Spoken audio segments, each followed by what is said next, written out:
For those who want a quick answer to the question, skip to the third time segment marked Leftist Delusions. But there are other important issues here.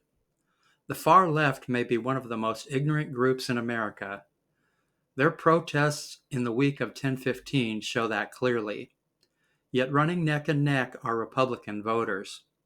Both groups have done horrible damage to our society, and it's long past time that they were called to account.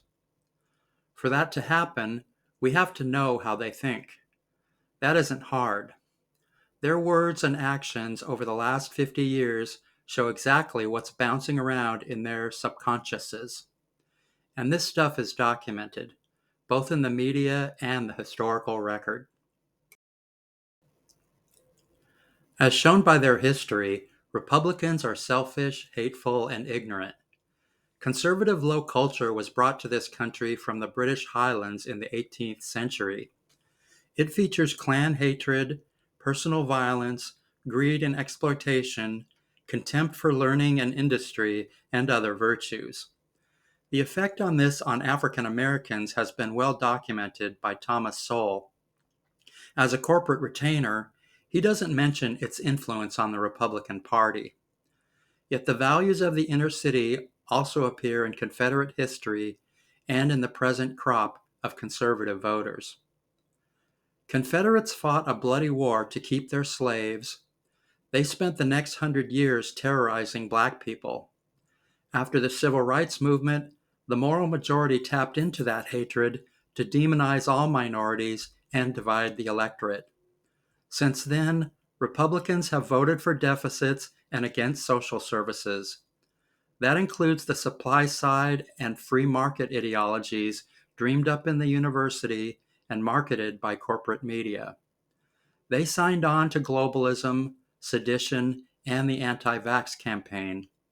Perfectly in character, their advice in the present crisis is for Israel to commit genocide. The program killed several birds with one stone. It oppressed minorities, transferred public funds to the rich, and buried government in debt.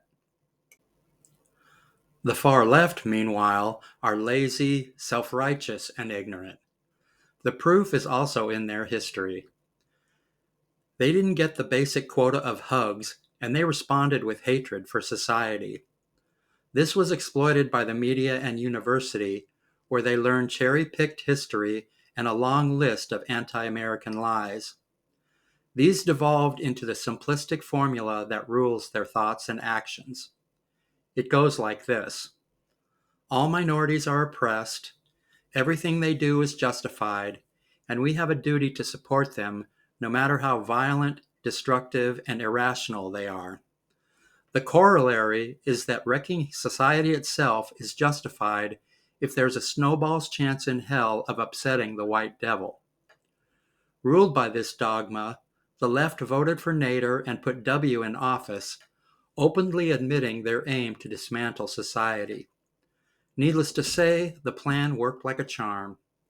They defunded the cops, looted and rioted, cooked up insane social theories, used cancel culture against liberals, and advocated for free needles for drug addicts, mental patient encampments, and get out of jail cards for criminals. They opened the border to oppressed brown people in Latin America, not caring what this would do to jobs and wages for the working class. They sent billions to the oppressed brown people in Iran and Gaza. The attacks of October 7th showed the oppressed brown people's gratitude. Holding such delusions in a world of facts takes a lot of footwork. Lying, cherry-picking, whataboutism, and cultural relativism have been the left's drugs of choice. But these weren't up to current demands. Immediately after the atrocities, they pulled out every slimy trick in the book. They also joined liberal media's anti-Israel blitz. That's been in operation for years and is comparable to other disinformation campaigns. Those include the supply side and globalist scams in the 80s, presidential sex romp in the 90s, Iraq war marketing in 2002, incitements to riot in 2020, and treasonous anti-vax campaigns not so long ago. Notice that the targets of these campaigns shift between political parties and often include both. The anti-Israel scam is currently playing full blast on cable news. CNN and MSNBC feature sympathetic tales about the innocent Palestinians with red herrings to conceal the facts and imply moral equivalency. CNN did suspend their Muslim anchors, but that was cosmetic. Rest assured, the replacements will repeat the same warped talking points. The far left are much bolder. Their belief system isn't affected by a savage atrocity. On Breaking Points, Crystal tells us that Israel is an ethno-state, ignoring the crueler oppression in the Arab world. She can't wrap her head around the unconcern for Palestinian children. Apparently, she can wrap her head around Hamas using them as human shields.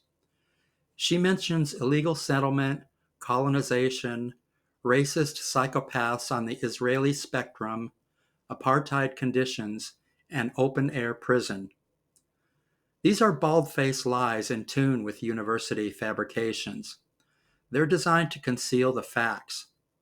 Those include Middle Eastern polling data and cultural practice, fraudulent negotiations, endless Israeli concessions, Arab refusals, unprovoked genocidal attacks, and centuries of hatred. None of this is included in the media, and there's a good reason for that. There's oil in the Middle East, and it wouldn't do to have Americans question the petrostates. So Crystal's job is as easy as fuck, because her audience are too lazy to look anything up. On HBO's Real Time, Matt Deuce recounts every mistake of the Israeli government of the last 50 years. This is meant to disguise the attack. He tells us that, quote, there have been many Palestinian Martin Luther Kings. They have been assassinated and imprisoned by Israel, end quote. Asked to name one, he can't. He calls the head of Hamas a huge asshole, also to understate the atrocity. An asshole cuts you off in traffic. In the real world, the leader of Hamas is a mass murderer. I can't go on. Propaganda campaigns are horrible, but this one is off the scale disgusting. Corporate liberals have always been servants of the oil industry.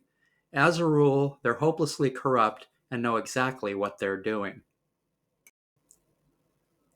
The far left and bulk of conservatives are another story. They're mental. That's shown by their actions over many years. Conservatives have despised American government from day one. Add to this their hatred for Yankee culture, its work ethic, fairness and humanity, learning and technical ability, and laws finely crafted for a fair and productive society. The left share this contempt, but for different reasons.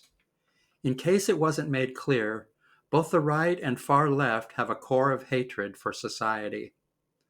They're also dumber than fuck. They're easily brainwashed by the most ham-fisted lies in the public square. These are placed in our institutions by hostile foreign powers with help from the American financial elite. Under their influence, both groups have become delusional sociopaths. Their common hatred has been shaped into disastrous policy.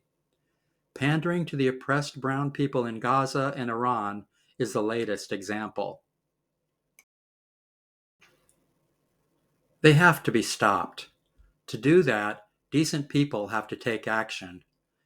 And one place to start is with the propaganda machine. It's exploited the mob of stupid people for 50 years and corrupted the public square with insane lies. So I plan to research the financial donors of elite universities and the advertisers of partisan cable. That means Harvard, Stanford, and the others, plus Fox News, CNN, and MSNBC. It'll all be listed in another video. Hopefully, the public will use the info to boycott the machine's financial backers. But they probably won't. The masses don't bother with civic action no matter how great the need. Hamilton was right. People get the government they deserve. So we can look forward to a useless government controlled by extremists of the left and right and generating ruinous policies designed by the global elite.